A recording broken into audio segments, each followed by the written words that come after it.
लालची बहू की कहानी।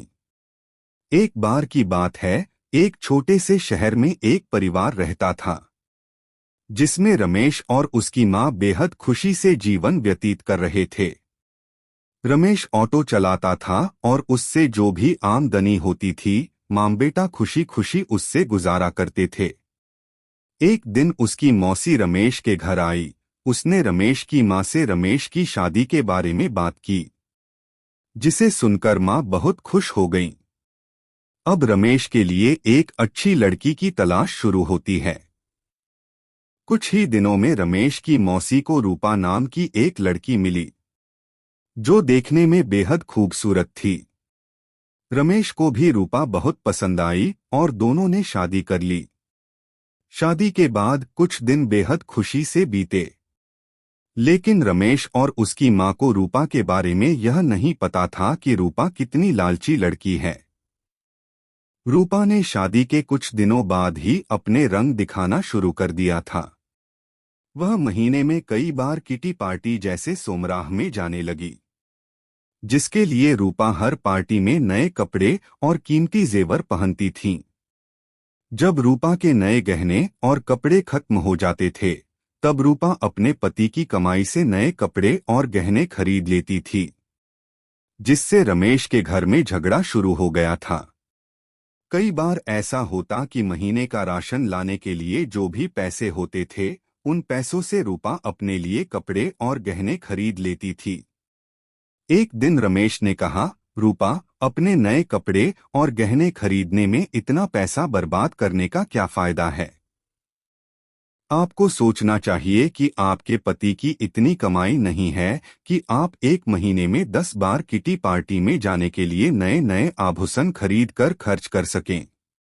यह सुनकर रूपा गुस्से से लाल हो गई और रमेश से कहने लगी, तुम हमेशा मुझसे कहते रहते हो, कभी भी तुम ज्यादा कमाने के बारे में नहीं सोचते।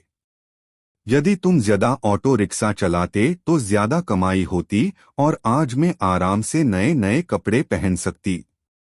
यह कहकर रूपा अपनी सास के पास जाती है और कहती है, माजी, जो गहने आपके पास हैं, मुझे दे दो, मैं इसे पहनकर पार्टी में जाऊंगी। रमेश की मां ने पूरी बात सुनने के बाद कहा कि पुराने जमाने में सभी बहुएं अपने जेवर सास को देती थीं, लेकिन तुम मुझसे गहने मांग रही हो। रूपा ने कहा, तुम गहनों का क्या करोगी, मुझे दे दो। अंत में रमेश की मां ने भी अपने सारे गहने रूपा को दे दिए और रूपा उन गहनों को पहनकर किटी पार्टी में चली गईं। इधर रूपा के जाने के कुछ देर बाद ही घर में रमेश की मौसी आ गई।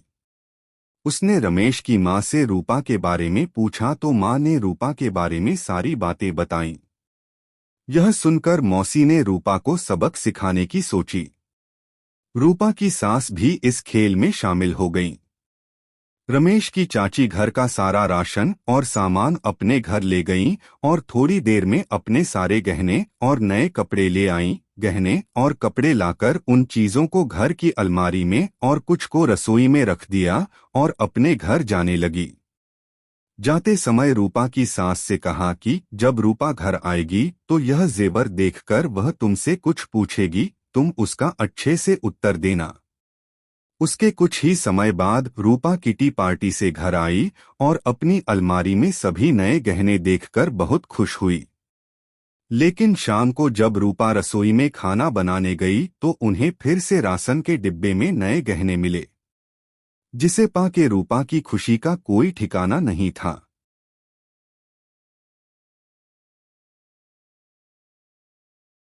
लेकिन जब रूपा ने किचन में राशन की तलाश की तो उसे कुछ नहीं मिला, जिससे वह परेशान हो गई और अपनी सास के पास गई और पूछा कि मां जी, किचन का राशन कहाँ गया? तब सास ने कहा कि बहू, आपको गहने और कपड़े सबसे ज्यादा पसंद हैं, इसलिए आज मैंने घर का सारा राशन और सामान बेचकर आपके लिए नए गहने और कपड़े खरीदे लाई हूँ। अब आप इसे पहन सकती हो और पार्टी में जा सकती हो। यह सुनकर रूपा ने कहा कि ठीक है, मगर खाने के बिना मैं गहनों और कपड़ों का क्या करूंगी? तो सास ने फिर जवाब दिया कि अब खाना खाने की क्या जरूरत, तुम्हें अपनी सबसे प्यारी चीज मिल गई है, तुम्हें इसमें खुशी होनी चाहिए। यह सुनकर रूपा को अपनी हरकत पर पछतावा होने लगा। तभी रमेश की मौसी भी आ गई। उन्होंने यह भी कहा कि यह सब मैंने आपको समझाने के लिए किया है कि केवल नए कपड़े और आभूषण जरूरी नहीं हैं। इसके अलावा दुनिया में भी बहुत कुछ होता है, और अगर आपको नए गहने और कपड़े पहनने का इतना शौक है तो आप खुद क्यों नहीं कमाते और उस पैसे से ये सारी चीजें खरीद लेते हैं। सारी बातें सुनने के बाद रूपा को अब सब कुछ समझ में आ गया और अब से उसने फिर कभी ऐसा नहीं किया और अपने पति के कमाए हुए पैसे में खुशी खुशी रहने लगी।